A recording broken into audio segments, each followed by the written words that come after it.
I'm Carolyn Campbell. I am from the Quality Assurance Agency in the United Kingdom, and I'm giving an overview of quality assurance in the UK, relating it to some international developments, and also talking about expectations we have around international quality assurance.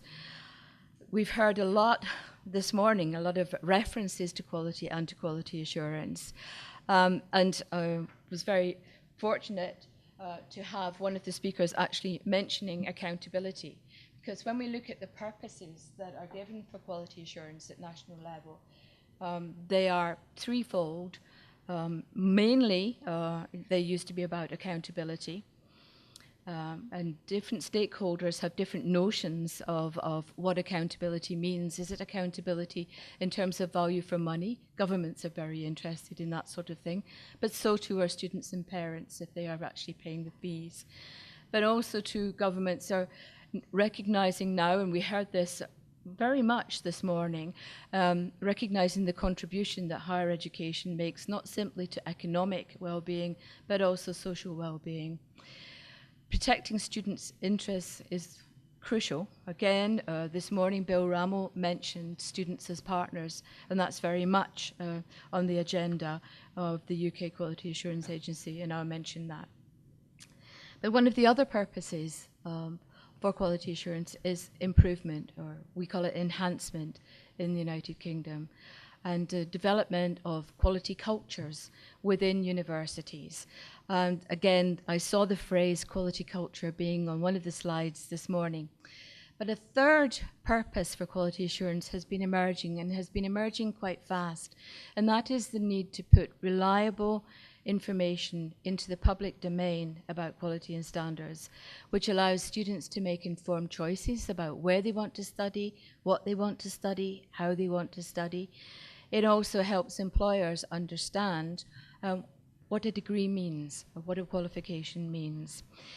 But the challenge that universities have, and also the challenge I would say that quality assurance agencies have, is balancing all the different interests and demands from this multiple group of stakeholders. I'm going to try and explain how we go about that in the United Kingdom. As I mentioned, I'm from the Quality Assurance Agency, and this is an independent organisation. We are not part of any ministry in the United Kingdom. And our job is to assure quality and standards and improve the quality of UK higher education. Again, this morning we heard people talk about the UK, but you know, it is the United Kingdom. It's 4 nations. And higher education, or education, is a devolved function to Scotland, England, Wales, and Northern Ireland. So as an agency, we have to work with 4 funding councils, 4 governments, and 4 national strategies for higher education. And reflecting that, we have offices in England, in Scotland, and in Wales. We have about 170 staff. It means that we're one of the biggest quality assurance agencies around, but our staff don't carry out the reviews. They manage the reviews, but we have more than 650 reviewers, academics and students from all over the United Kingdom who carry out our review processes. Our job, of course, is reviewing universities and colleges, and also what we call alternative providers of higher education. This includes private organisations. We advise the government on whether organisations have met the government's criteria to award UK degrees and to be allowed to use university title. We don't have the power ourselves, we make recommendations to government. I'm going to talk a little bit about the UK Quality Code for Higher Education in a moment or two. We don't have an enormous body of higher education law in the United Kingdom like they do in many other European countries and that they do in many countries in this region. But we do have the UK Quality Code for Higher Education.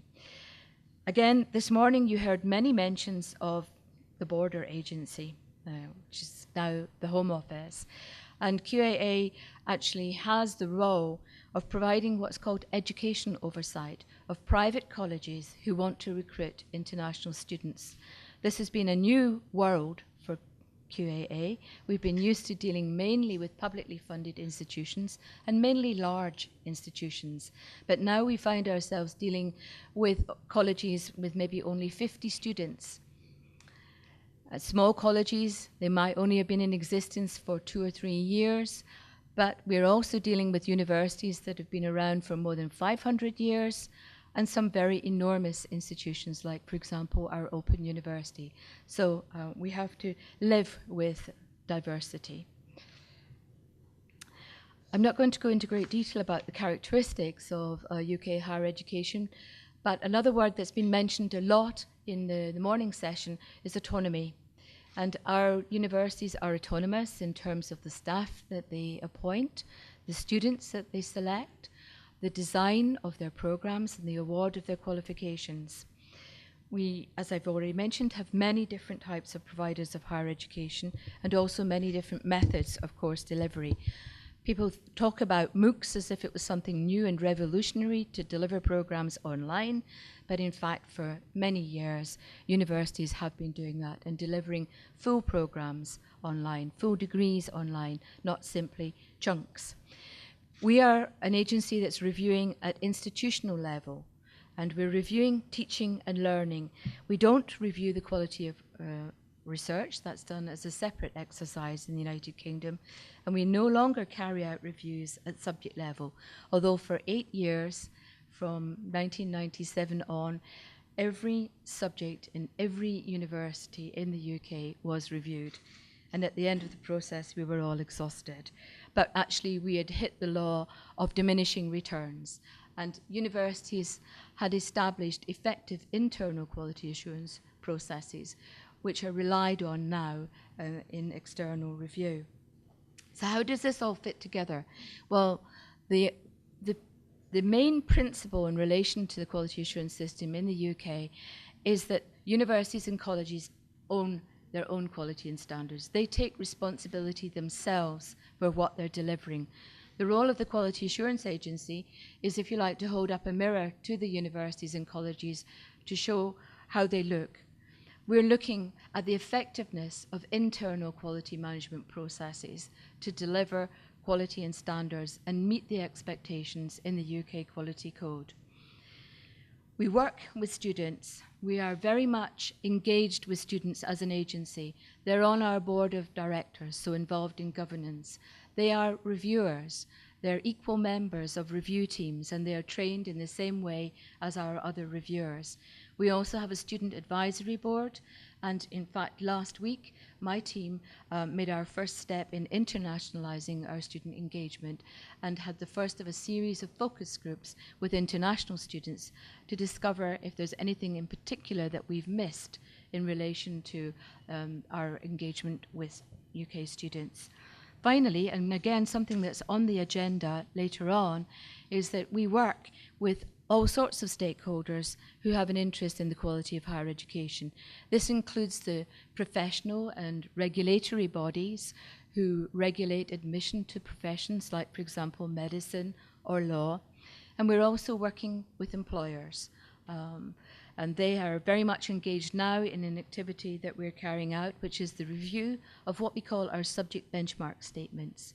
And these set out expectations as to what students in particular subject areas should know, understand, and demonstrate that they're able to do.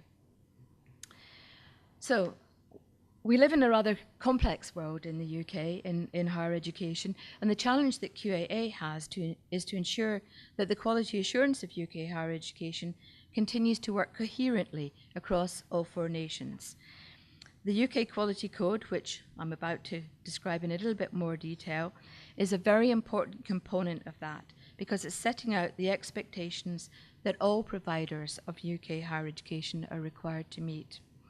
Carrying out assurance under this common framework in relation to standards, but with variations in practice rather than principle in each of the 4 countries. And there are some differences in our processes. I'm not going to go into great detail about the UK Quality Code, but I have brought along some leaflets, which I'm very happy to give to you, which sets out some information about the code. I know that one of our colleagues on the panel is going to speak a little bit about managing higher education provision with others. This is a very important part of our code, and I have a few copies of it here as well. This sets out our expectations about partnerships, not simply within the UK, but across national borders, which result in the award of a UK degree. We have common characteristics across the UK in respect of our reviews. Yes, there are some differences, but they're all evidence-based. We're not looking for opinions from our reviewers. We're not looking for them to contrast the institution they're reviewing with their own institution. This is not the purpose. They are looking at how institutions address the expectations in the Quality Code. All our reviewers are trained. No matter how famous a professor is, he still needs to be trained as a QAA reviewer. And we do make summative judgments. We're not ranking institutions, we're not comparing them one against the other, but we make graded judgments on quality and standards as to how far institutions go to meet the expectations in the Quality Code. And we publish all our reports. So if you go to our website, you will see all QAA's reports. And you'll see all our handbooks as well, which set out the processes through which we carry out our reviews. And if we deviate from these processes, then I can see somebody from a UK university here, at least two, then we will be in trouble. We have to say what we're going to do and then do what we said we were going to do.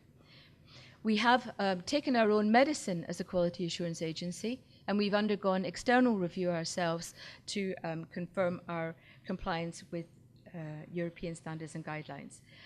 Very quickly, because time is up, I just wanted to point out that we also review UK TNE. So we've been looking at UK higher education that's delivered outside the UK, most recently in China. But before that, in Singapore and in Malaysia. You'll notice a theme here, an Asian theme, because the majority of UK transnational education is actually delivered in this region. And because of that, we have a significant number of partnerships ourselves. We're working with a range of quality assurance and regulatory authorities in this region to share intelligence about provision, to share good practice, and to work as best we can at minimizing regulatory burden on institutions while still protecting the interests of students and the reputation of the higher education systems that are involved in the delivery. I've just put these on the slides because you can see there's a lot of principles and networks around for quality assurance. You'll be able to go and take a look at what they say and what they do. But one of the common things that comes out is shared expectations around what institutions should be doing themselves in relation to quality assurance. Not telling institutions how to do things, but saying what we expect universities to have systems that cover in relation to quality assurance. And we also work on enhancement. I'm very happy to talk later to some of you about what that means in terms of supporting individual institutions, but also supporting individuals in terms of our International Quality Assurance Programme. And I've just left this here because we started off about 2 decades ago in quality assurance in higher education in the UK, asking some simple questions. But these questions are still relevant today. At program, at institution level. And the killer question, if you like, is the one that quality assurance agencies will ask you as institutions. How do you know your internal quality assurance system works? You can describe it to us, but how do you know that it's working? And with that,